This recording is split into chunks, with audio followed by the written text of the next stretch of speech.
Chooralmala village ഓഫീസിന്റെ പരിസരത്ത് നിന്നായി കമൽ വിവരങ്ങളുമായി ചേരുന്നുണ്ട്. കമൽ, ചൂരൽമലയിൽ എങ്ങനെ ഈ തെരച്ചിൽ മുന്നോട്ട് പോകുമ്പോൾ എന്തെങ്കിലുമൊക്കെ കണ്ടെത്താൻ സാധിക്കുന്നുണ്ടോ? എത്രത്തോളം പങ്കാളിത്തം, എത്ര പേര് ഇതിന്റെ ഭാഗമാകുന്നുണ്ട്? വിവരങ്ങൾ.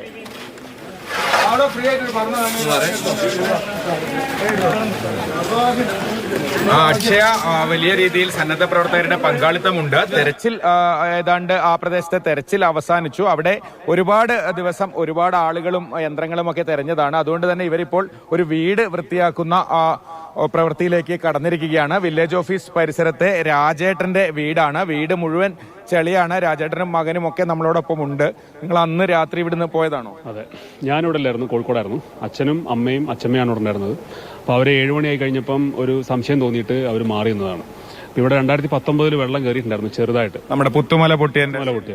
അതുകൊണ്ടാണ് അവർക്ക് ആ ഒരു ഡൗട്ട് വന്നത്. അപ്പോൾ അവർ മാറി നിന്നു. അപ്പോൾ അന്ന് പൊട്ടിയത് ഇപ്പോൾ ഉപകാരമായി എന്ന് വേണം കരുതാൻ. രാജേട്ടാ, അന്ന് എങ്ങനെയാണ് ഒരു മുന്നറിയിപ്പ്, എന്താ അന്നൊരു സൂചന വന്നത്? വെള്ളം ലേശം കയറിയത് കൊണ്ട് പിന്നെ ഞങ്ങൾക്ക് പ്രായമായ അമ്മയും കൂടെ ഉള്ളതല്ലേ, അപ്പൊ പിന്നെ ഞങ്ങൾ അങ്ങോട്ട് ഒന്ന് മാറി താമസിക്കാം. എന്റെ വീട്ടിലേക്ക് പോയി. നമ്മൾ ജർമ്മൻ ഷെപ്പേർഡ് പട്ടി വരണ്ടായിരുന്നു, അതിന് വരെ കഴിച്ചുവിടാൻ പറ്റിയില്ല. അത്രയും നല്ല കനത്തിലുള്ള മഴയായിരുന്നു. ഓടിപ്പോയി, നിങ്ങൾ വേഗം പോയതാണ്. വെള്ളം കയറുന്നുള്ളൊരു ചെറിയ സംശയത്തിന് മുകളിൽ ഒരു സാധനം എടുത്തിട്ടുണ്ടായില്ല, സ്വന്തം പേഴ്സ് വരെ എടുത്തിട്ടുണ്ടായില്ല, ഫോൺ എടുത്തിട്ടാ പോയത്.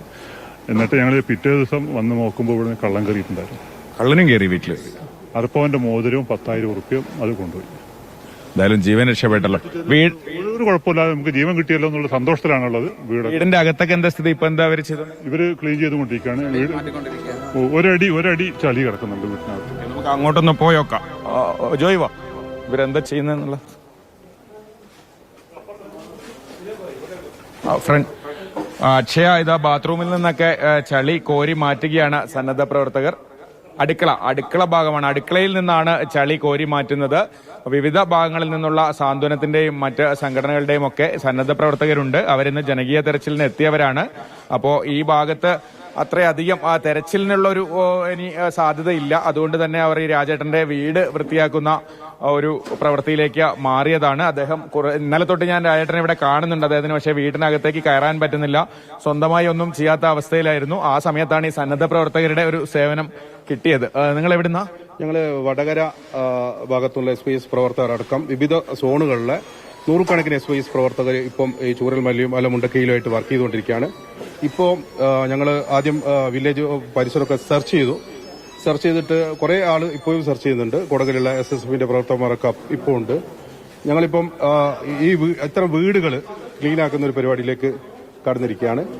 ഇത്തരം ആളുകൾക്ക് നമ്മൾ കഴിയുന്ന ഒരു സഹായം വീട് വൃത്തിയാക്കിക്കൊണ്ട് ഞങ്ങൾ ചെയ്യാം.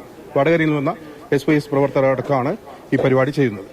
അപ്പോൾ അതാണ് തെരച്ചിലിന് വന്ന ഇന്ന് ഒരുപാട് ആളുകളുണ്ട്. അപ്പോൾ അവര് തെരച്ചിലിന് കുറച്ച് ആളുകളെ നിർത്തി. അവിടെ നേരത്തെ വലിയ രീതിയിൽ തെരച്ചിൽ നടന്നതാണ്. അതുകൊണ്ട് തന്നെ അവിടെ വലിയൊരു ജോലി ഇല്ലാത്തതുകൊണ്ട് ഈ രാജേട്ടന്റെ വീട് വൃത്തിയാക്കുന്ന പ്രവൃത്തിയിലേക്ക് മാറിയതാണ്. അക്ഷയ.